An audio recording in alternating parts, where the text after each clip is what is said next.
questions? Looking for something in the chat. Someone, brave person, unmute. What could we determine based on the location of stars and gas? What must be the shape of the Milky Way?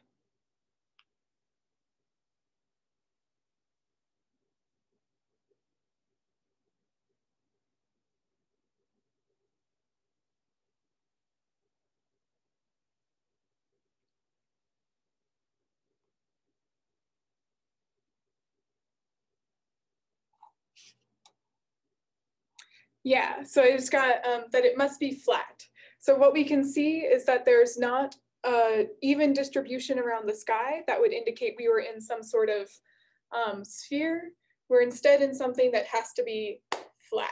So something more like a pancake or a disc or a plane. We don't necessarily know it's round just by looking at these things. The globular cluster question is a bit more complicated. This is where we want to make that histogram where we would put an X in each angle bin where we see a globular cluster. So for case A, we would expect I expect to see one globular cluster for each of these angle bins. So if we were in the center of the galaxy, if the sun was the center of the galaxy, we would expect to see an even distribution of globular clusters around the sky. If we're not the center of the galaxy, we instead see kind of more globular clusters on one end or the other. And so when I made my little histogram on my Google Sheet for the globular cluster list I gave you, and I did kind of a similar 45 bins, what we see is they're not evenly distributed. It's not flat.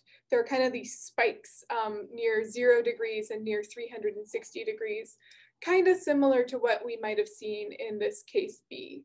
So we know that our galaxy is flat. It's a flat kind of pancake-like thing. And we know that we are not the center. That's what we've found so far based on the distribution of globular clusters. And that is exactly true. We are not the center of the Milky Way. This is my first step of removing you from the center of the universe. I'm sorry, no matter what your parents told you, you are not the center. There's a supermassive black hole in the center of our galaxy instead. So we're kind of about halfway out in the disk in something called the Orion Spur arm.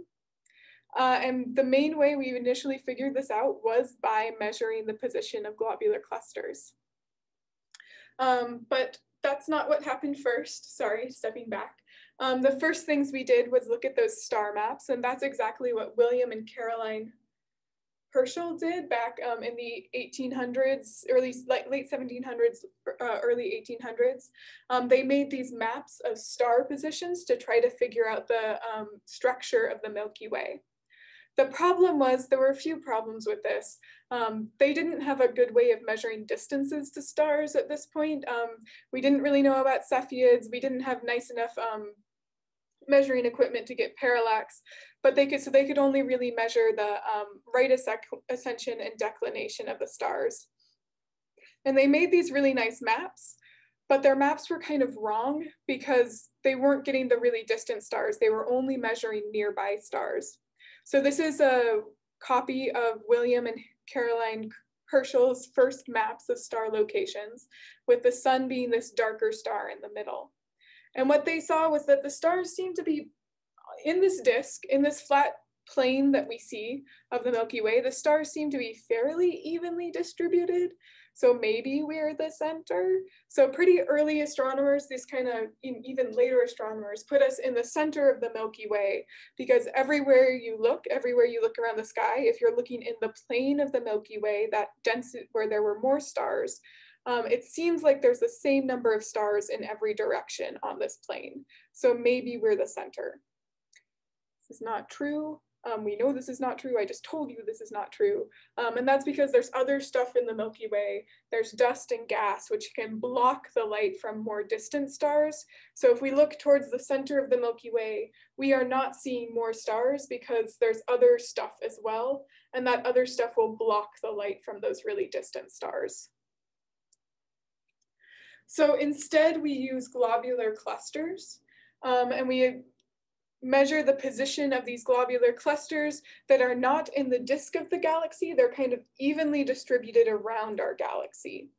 And that's because of how they form when the galaxy is forming. We'll talk about that more when we get to how the Milky Way formed. But if you say, okay, we have our flat disk Milky Way, and there are these bright clumps of stars all around this disk, you can use the distribution of those bright clumps of stars to measure where we are in the disk, just like you all did when you looked at the, when you made your histograms. And that's what Harlow Shapley did back in the early 1900s. He measured the distribution of globular clusters to figure out where the sun was. So if we were in the center of the galaxy, we would expect every direction you look, there would be a pretty consistent number of globular clusters.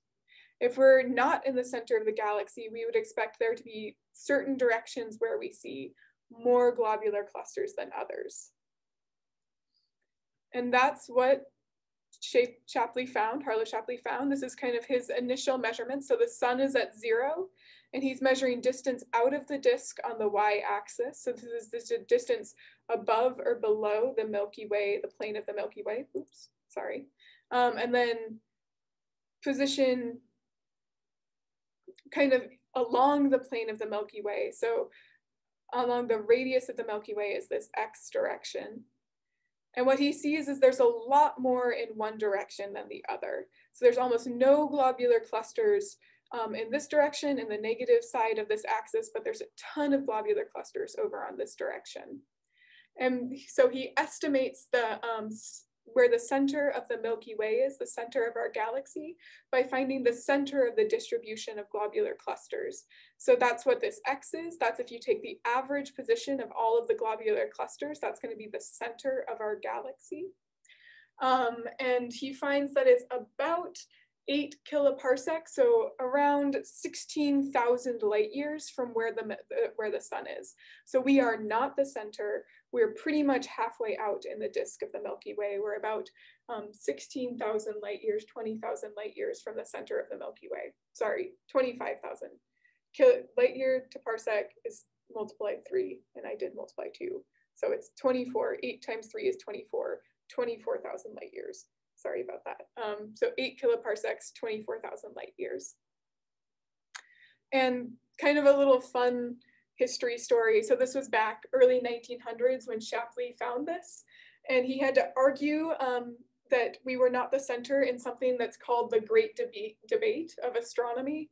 So he was kind of this up-and-comer, like rock star astronomer, and he thought that we weren't the center, but he also thought there weren't any other galaxies, so he thought the Milky Way was everything there was, because anything else must be too far away, just based on the size of the Milky Way.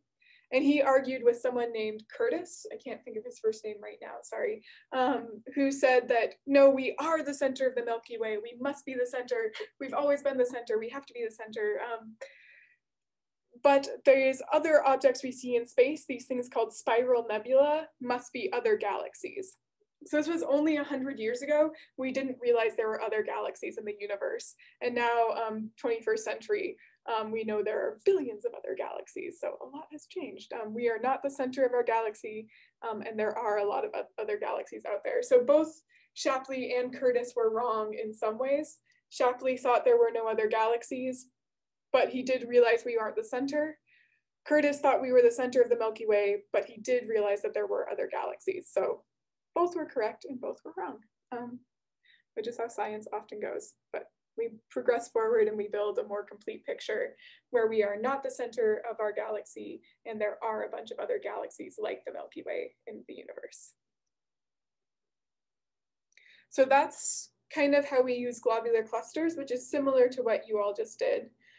Any questions about that at all?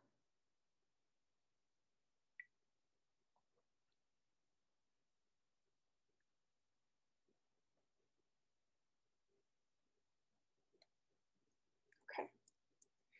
There's some other things we can use to measure our position within the Milky Way and expand off of what Shapley did and what the Herschel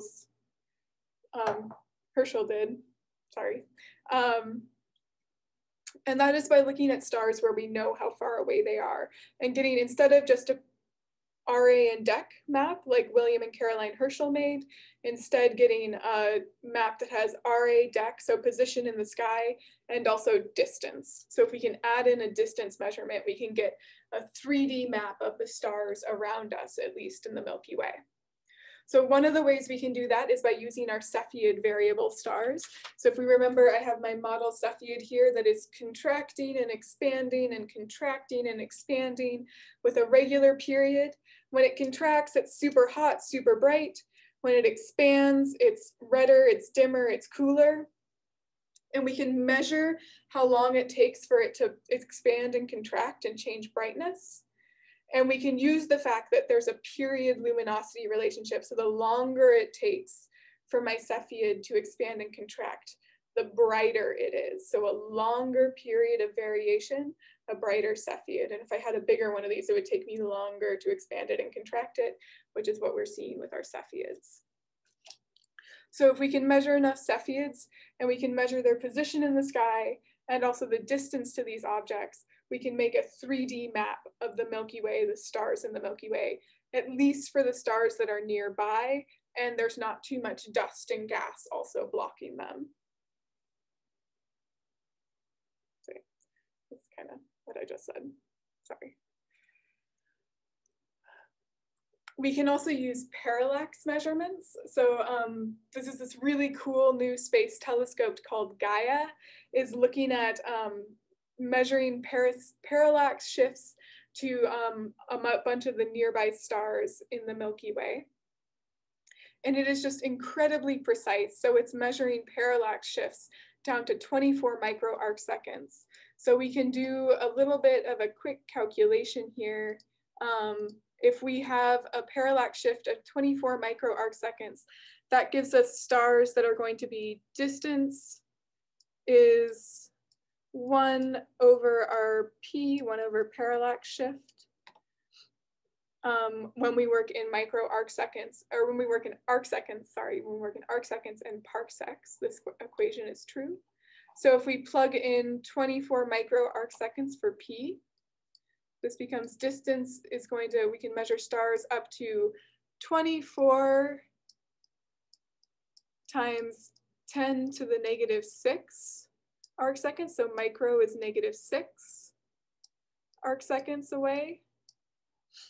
And if we solve this, we get, this gives us a distance of about 41 kiloparsecs. So 41,000 parsecs. So we can measure using Gaia, we can start to measure stars parallax shifts up to 41 kiloparsecs away, which is incredible. So that gets us pretty much all the way to the center of our galaxy, or even further than that. But there's other issues too, where you need bright stars to do this, and there aren't enough bright stars. So if we could actually get this precision out there, we could measure this, these parallax shifts with Gaia just way all the way across our galaxy, which would be awesome. But then there's other stuff in the way that makes it slightly more difficult. Gaia is also measuring the velocity of the stars. So it's not just measuring the shifts as we travel around the sun and we see the parallax shifts, the jumping back and forth, like when you blink and you watch your thumb jump back and forth. We're also seeing just how the stars are moving. So we're also getting a map of the velocity of the stars in the Milky Way, which is really cool. And that allows us to kind of get an idea of both where our stars clumped, how are the spiral arms distributed, but also how are the stars moving? What's the rotation look like around the plane of the Milky Way?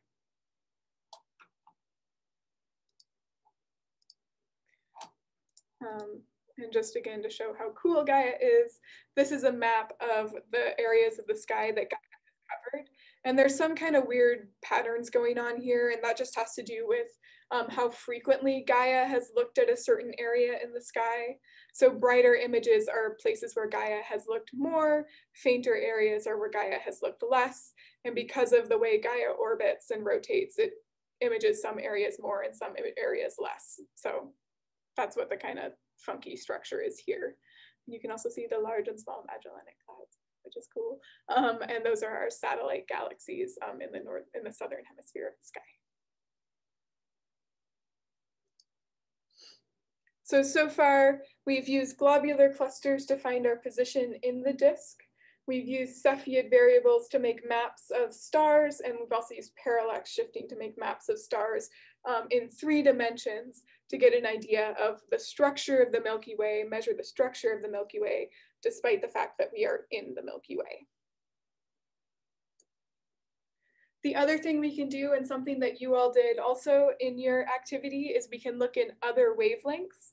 So looking at optical light, we're mostly getting light from stars. If we look at some other wavelengths, we might get other types of emission from dust and gas and stuff besides stars. And that'll tell us more about not only the distribution of stars, but the distribution of other matter in the Milky Way. So you all looked at the 21 centimeter line, which is the sky here. And that showed you something about the gas. The color here is different. That's because any image of 21 centimeter is going to be false color because we can't see 21 centimeters. So there's no color of 21 centimeter line. It's radio, it's very, very long wavelength. So we can't see it. So the color it is just gonna tell you how strong that emission is. It's not any real color. But by looking at the Milky Way and all these different wavelengths, we get different ideas about where we are inside of it. So for example, I'm going to step through a few different wavelengths we might look at the Milky Way in. The first is the near infrared. So this is just beyond redder than red we can see. The nice thing about near infrared, so optical light is blocked by dust in the galaxy. So when we look at the galaxy in just the light that we can see, invisible light, we see some kind of dark paths along the center.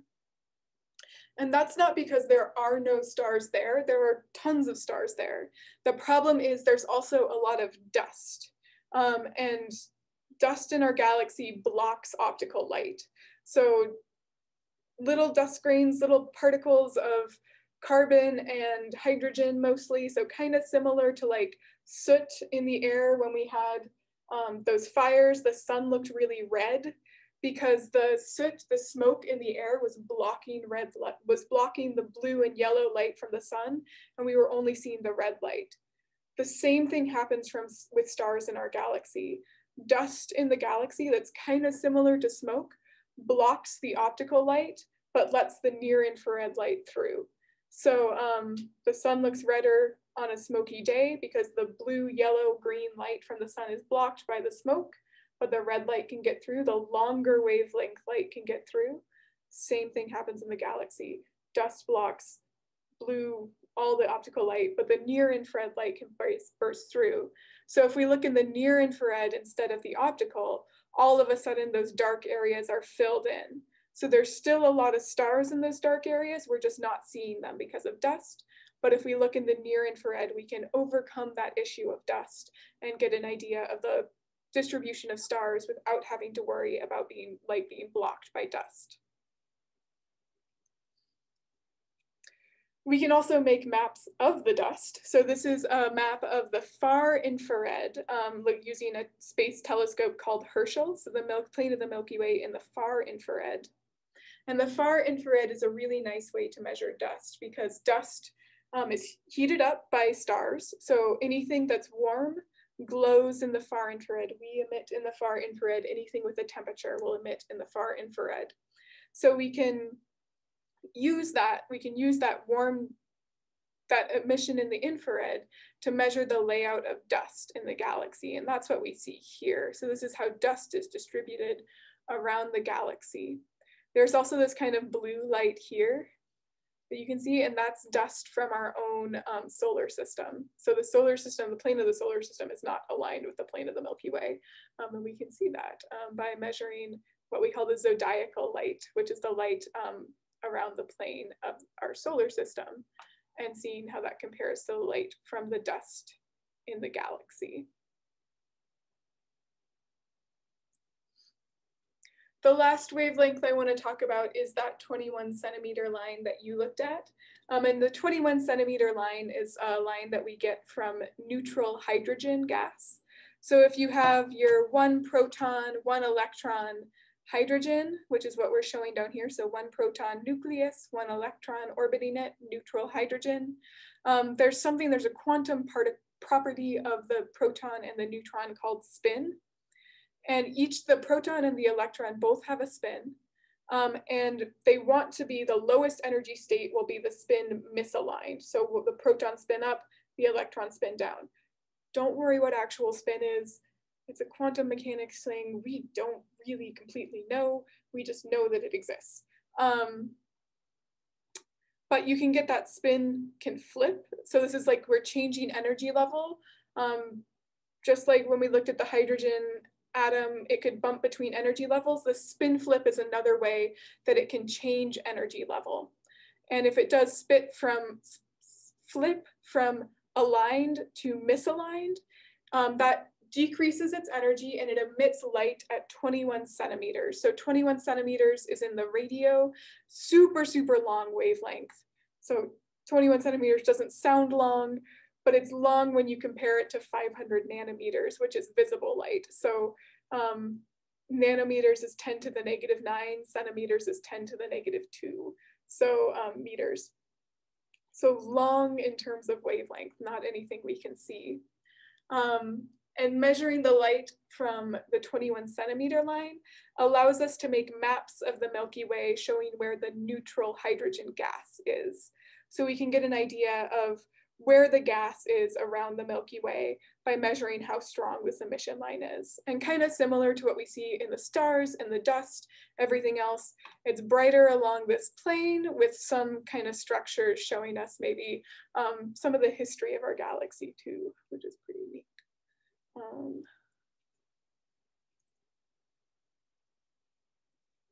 So we use stars to make maps. We use Cepheids and parallax shifting to make 3D maps of star locations. We use globular clusters to get an idea of where we are in the disk. And we measured the Milky Way at different wavelengths to measure not only how stars are arranged, but how the gas and the dust is arranged as well. Those are kind of our 3 methods for finding position so far. Are there any questions about any of that?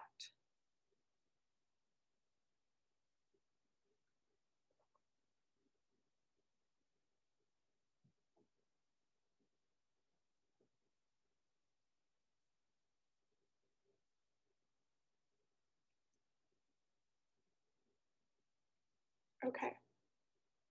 So putting this all together is how we start to build maps that look like this one. So looking at the concentration of gas and stars in 3 dimensions allows us, and also the motion of those stars with things like Gaia, allows us to kind of map out the spiral arms and the other structures inside of the Milky Way. And it also allows us to place us in kind of the middle of the plane. So this is a lot of those "you are here" pictures show us not in the center. We're not in this big yellow blob here. We're out kind of in one of the arms, the spiral arms of the Milky Way, one called the Orion Spur. We've measured quite a few other arms in the Milky Way, so despite being inside of it, we can get a pretty good idea of where these arms are, where there's over densities, where there's more gas, more dust, more stars in these arms of the Milky Way. We've also been able to get some maps showing the center of the Milky Way, where we can see there's a lot of stars here concentrated along the bulge of the galaxy. And there also seems to be a bar in our galaxy. So there's kind of a bar extending out from the center. So we are something called a barred spiral, which we'll talk more about when we look at other galaxies. And this is just showing that in a couple more ways. So we put all of that data together to build our picture of the Milky Way, where we have the different arms. We're a very flat disk. The sun is not in the center. Globular clusters are evenly distributed. The sun is about 24,000 light years from the center, and the whole disk is around a little bit larger than that, so maybe 30,000 light years. We can also start to classify the different parts of the galaxy. So there's a thin disk that has most of the stars in most of the stars, dust and gas. There's a thick disk that has some older stars and a little bit of gas, but not quite as much. There's the bulge of the galaxy that has the galactic center inside of it. And then there's the halo of the galaxy surrounding all of this, which is where all the globular clusters are. So this is kind of our model of what the Milky Way looks like in 3 dimensions when we put all of that together.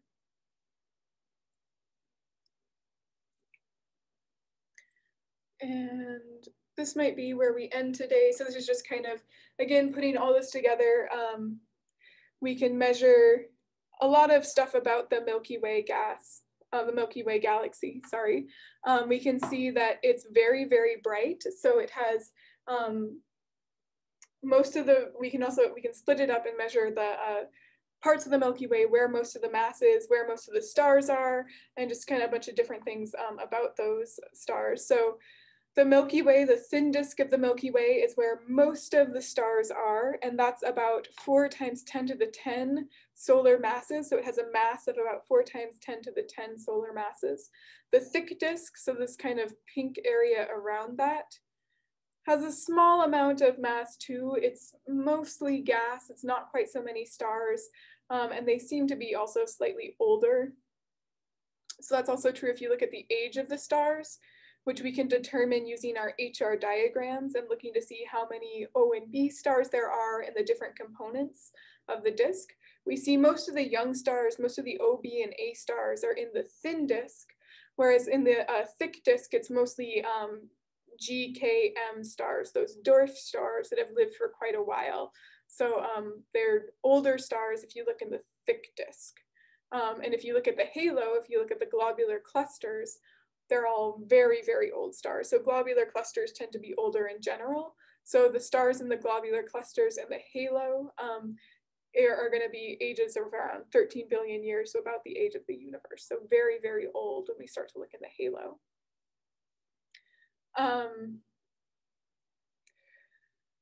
Other things that we know, the thin disk, where most of those young stars are, the thin disk of the Milky Way has more heavy elements than the thick disk and the halo. So if we want to study stars that are mostly hydrogen, you'd want to look in the halo, where there's not very many heavy elements. All those heavy elements are going to be in the thin disk. The thin disk is also rotating the fastest. As you move further out, things move slower and you get more random motions as well, not just nice organized rotation. And so yeah, this is just, I think I grabbed this from your textbook. So just kind of a few little things. The other thing, sorry, looking at my notes, the diameter of the Milky Way is about 100,000 light years across. So we're a 100,000 light year disk with about 40 billion stars-ish based on the mass. So a lot of stars in a pretty big disk that we can measure by looking at Cepheids, parallax, looking in different wavelengths and just kind of putting that all together, despite the fact we cannot take an actual picture. So that's a little bit of an opening for our Milky Way and galaxy section. We'll wrap this up next class and start talking about other galaxies on Thursday. So have a good rest of your day, and I will see you on Thursday.